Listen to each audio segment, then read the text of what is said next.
today we will perform the second experiment of electrical machine tool lab, that is the load test on 3-phase induction motor. So firstly we will see what are the apparatus required for this test. Firstly we will see about the induction machine. Here is the induction motor which is available in the lab. The rating of the induction motor is the same as we are used in the no load test and low load test. That is the 1.5 kilowatt 2 HP motor with 1440 RPM. So it is a squirrel cage type induction motor. And the second thing we have required, that is the auto transformer to give the variable supply to the induction motor. Third, the voltmeter. The range of the voltmeter will be as suitable so that we can record the readings around 400 volt. Similarly, the ammeter, as the rated current of the induction machine is 3.6 ampere, so the rating of the ammeter should be lies near to that. Apart from this, we require 2 wattmeter, W1 and W2. In this case, we will using the unity power factor wattmeters. And unity power factor wattmeter, one will be connected in this way and the other is connected in this way. The connection of this experiment will remain same as in the case of the experiment number 1, that is the low order test. So if we take on the connection diagram, that is the first part, that R, Y, B, this is supply. These are supply terminals. 3 supply terminals will go to the auto transformer. Through auto transformer, the output terminals of the auto transformer will go to the input terminals of the starter. Starter here is used as the DOL starter, direct online starter. These are the on and off buttons of the starters, as we have seen in experiment number 1. These are the output terminals of the starter. As in experiment number 1, we have started the connections from first terminal of supply to the first terminal of the motor. So if we started from the first terminal of the supply, that is R to M. So the connection is here from here to M, and M and C will remain short. So M and C will remain short, and after that L will go to the ammeter, and from ammeter it will go to the motor terminal. Similarly, for second terminal, second voltmeter will be connected, and for third terminal we have to create a junction here, at which both the V of first terminal, first voltmeter, that is this one, and the V of second voltmeter, that is this one, they both have to connected and form a junction. The third terminal of the supply will go to this V, and from V this V, and from this V to third terminal of the motor. So these are the connections. It is somehow similar to the connection of experiment number 1. Now we will start the motor and take the readings.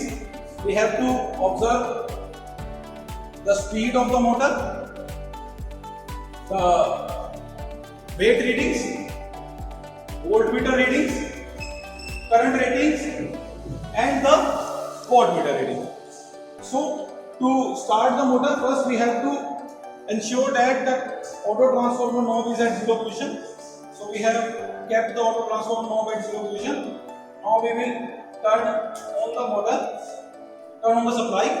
Now we slowly move the knob of the auto transformer and give the rated supply to the induction motor. As the rated supply here is 400 volt, so we will give 400 volt supply to the induction motor.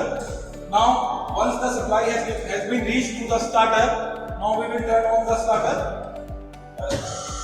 So now we have turned on the starter, and we can see that the motor is running at a no load condition, as we have this valve loose so that the rotor will rotate freely.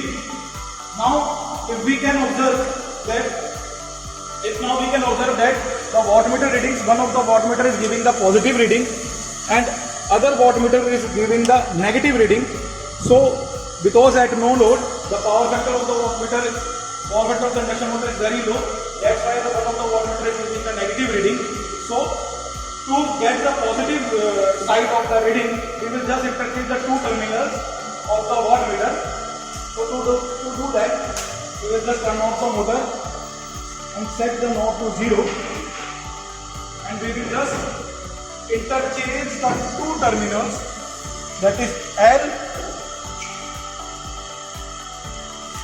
and M, that is we will interchange these two terminals L and M. Now M will go, now this L terminal will go to here, and this, the terminal of M will go here. Now we have seen that we have just interchanged these two terminals of the watt meter. Now we will start again the motor.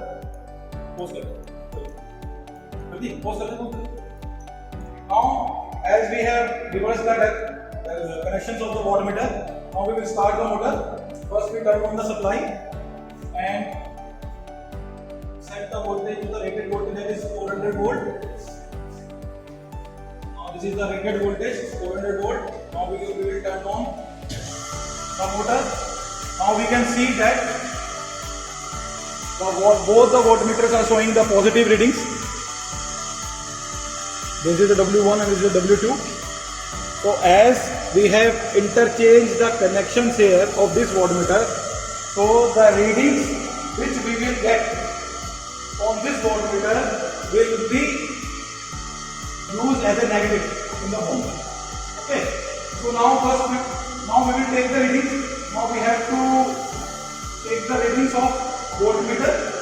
So first, the voltmeter reading, first reading is 400 volt, 400 volt, and the current is 2.1,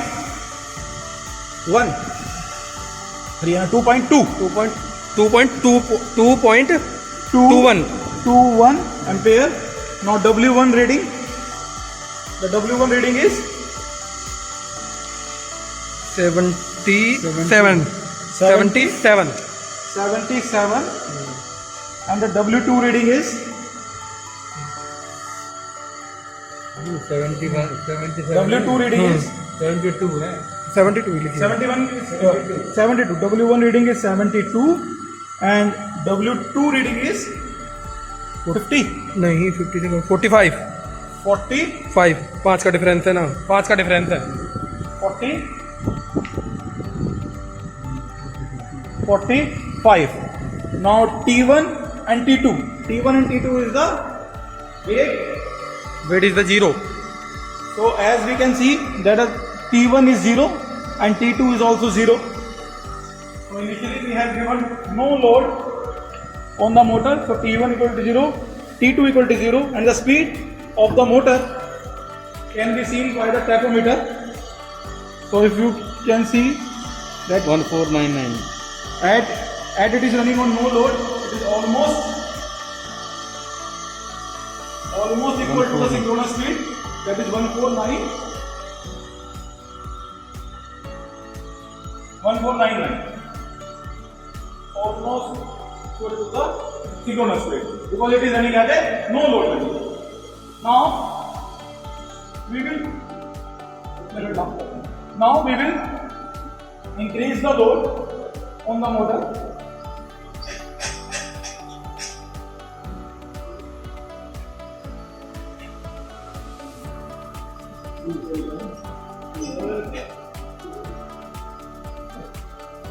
Now we will increase the load on the motor. Now we can see that 2 kg point the reading on the first weight is 0.5,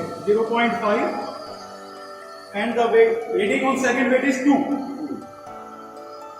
and the voltage is remaining the same, that is 400, and the current is now changed to 2.23, and the wattmeter reading of the first wattmeter reading is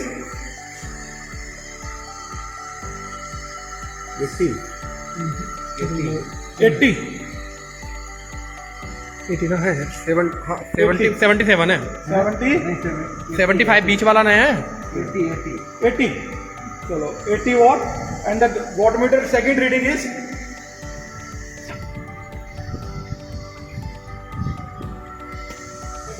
huh?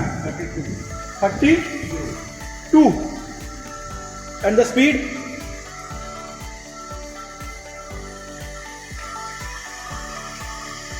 But minus 32 है speed 1493 14 1493 93 9.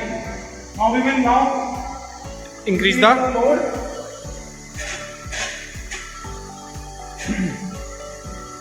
Now we will set the load to 4 kg, and the W1 is at 0.9. Huh? 0.9. W1 is at 0.9 and the W2 is at 4. Now the voltmeter is giving the same reading of 400 and the current 2.4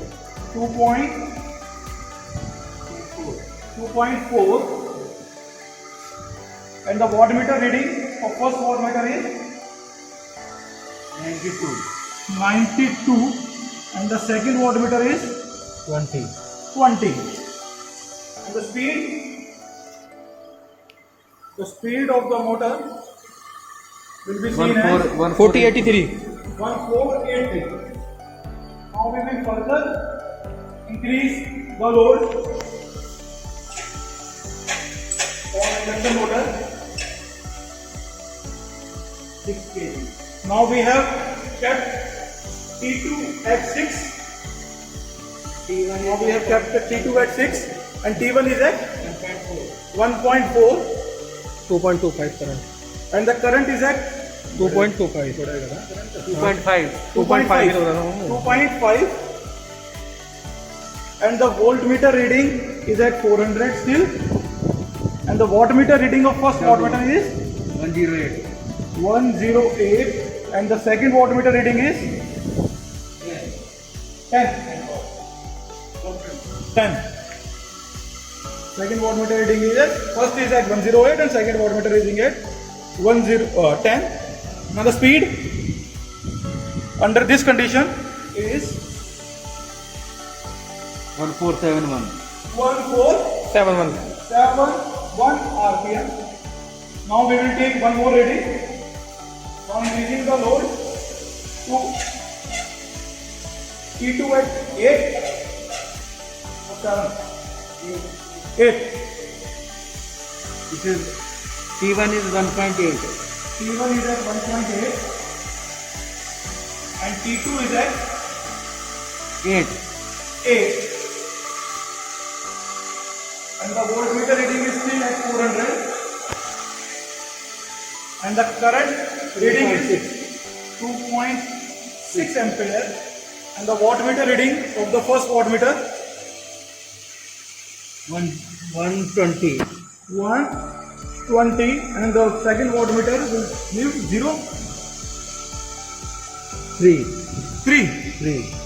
3 watt and the speed under this condition is 1462. Now these are the readings which can be used to do the calculations and for the making of the graph we can make graph from these readings.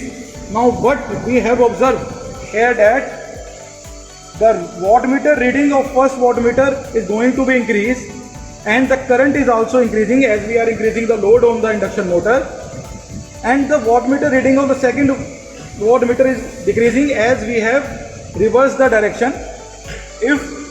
If we have not reversed the direction or we have not reversed the connections of the wattmeter, then this reading will also be in the positive side or in the increasing side. But as we have reversed the direction, so we have to mark negative sign in front of each of these readings to obtain the calculation. Now by this we can calculate the power factor which is required in this observation table and the torque which is required in this observation table, which can be calculated by the given formulas in the lab manual which is provided to you. Now One thing here is that the multiplying factor, as we have seen in experiment number 1, that we have calculated the multiplying factor of wattmeter. Similarly, we will see the multiplying factor of wattmeter here. Now we can see that, now we will turn off the water. So, water has been turned on. Now we have to calculate wattmeter multiplying factor. As we can see that there are two combinations of the current coil. One is this combination, one is this combination. And as from this, we can see that if the coils are connected like this, that is B1 is connected to E2 and B2 is connected to E1, which means that it is connected for 5 ampere. It is having a two ratings of current, that is 2.5 and 5 ampere. For this connection, it is at 5 ampere, and for 5 ampere we have used the voltage terminal of 600 volt of wattmeter. So for 5 ampere and 600 volt, the multiplying factor is 8. So the multiplying factor of this wattmeter is 8. So we will multiply the whole readings of this wattmeter by 8. Similarly, we will see in this wattmeter that these are connected in parallel and both of the wattmeters are same. So for this we will get the 5 ampere current. Now for 5 ampere current, and the voltage terminal is used here as 600 volt. So for 5 ampere and 600 volt, the multiplying factor is 8 for this also. So all the readings of these wattmeters will be multiplied by 8 to get the total power from this experiment. So hope you have understood this experiment, and you will be able to calculate and you will be able to draw the torque speed characteristics. At the end you have to calculate the power factor and the torque, and you have to draw the torque speed characteristics by these readings, and you have to also draw the power factor and line current characteristics for these readings. So thank you, thanks a lot.